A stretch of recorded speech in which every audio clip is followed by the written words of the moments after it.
류시와 작가의 책은 제목과 띠지에서 이미 게임 끝납니다. 오늘은 나의 목, 내일은 신의 목. 좋은지 나쁜지 누가 아는가 같은 문구만 봐도 그 단어 하나하나가 내포하는 뜻과 깊이가 상상을 초월합니다. 개인적으로 에세이는 즐겨보지 않는데 류시와 시인만큼은 완전히 예외고 어떤 통찰이 있길래 이렇게 난리치는지 바로 확인해보시죠.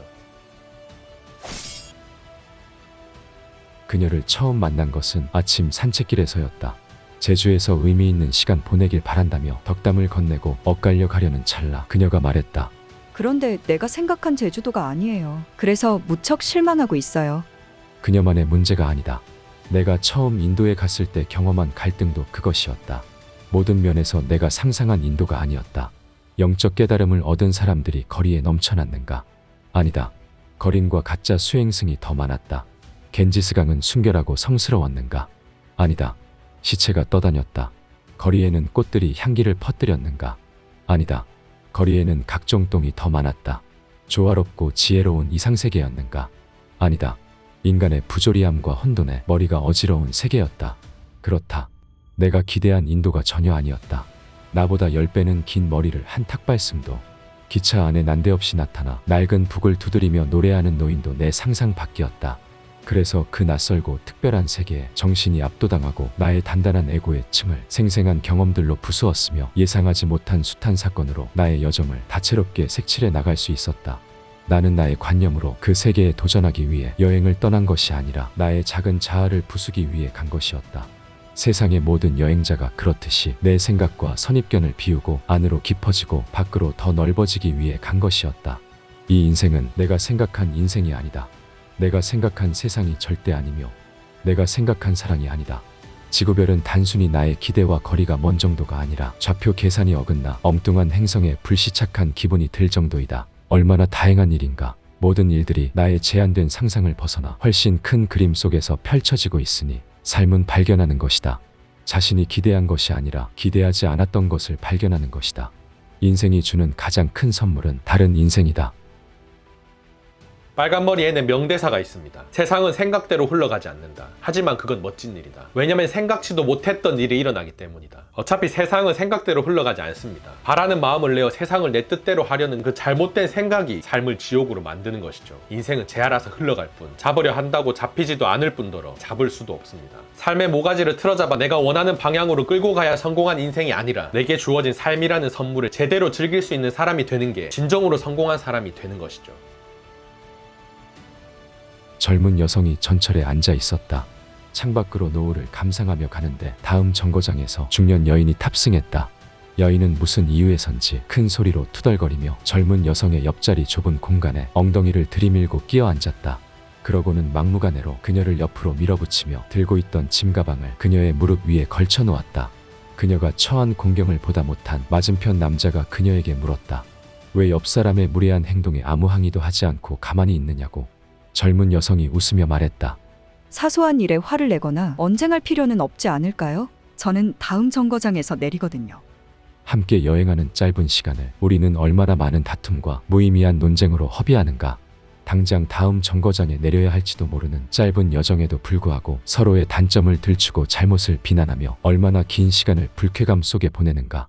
누군가가 마음에 상처를 입혔는가. 진정하라. 함께하는 여행이 짧다.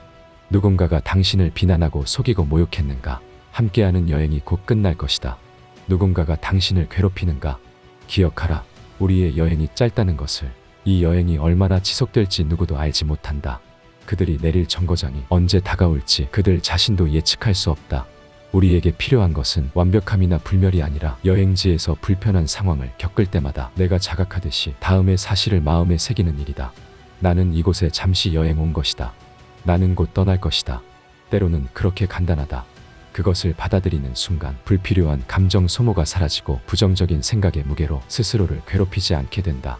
그리고 현재의 순간에 더 집중하게 된다. 끝없이 계속되리라는 것은 그저 우리의 상상일 뿐이다.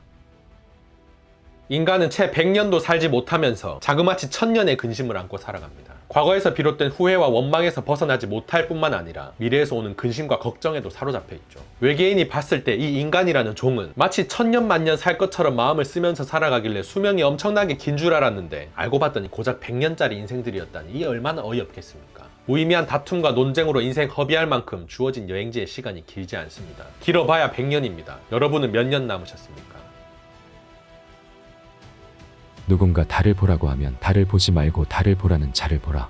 어떤 사람이 천국을 이야기한다면 당연히 그 사람은 죽음을 경험해보지 못했고 천국을 본 적도 없으므로 그 말을 진리라고 믿고 따르기 전에 말하는 사람을 봐야 한다. 어떤 사람이 영적 깨달음을 이야기하거나 어떤 정치인이 정의와 국민을 이야기할 때도 마찬가지다. 그 사람은 왜 그것을 말하며 당신이 그의 추종자가 됨으로써 그 사람은 어떤 권력을 얻는가?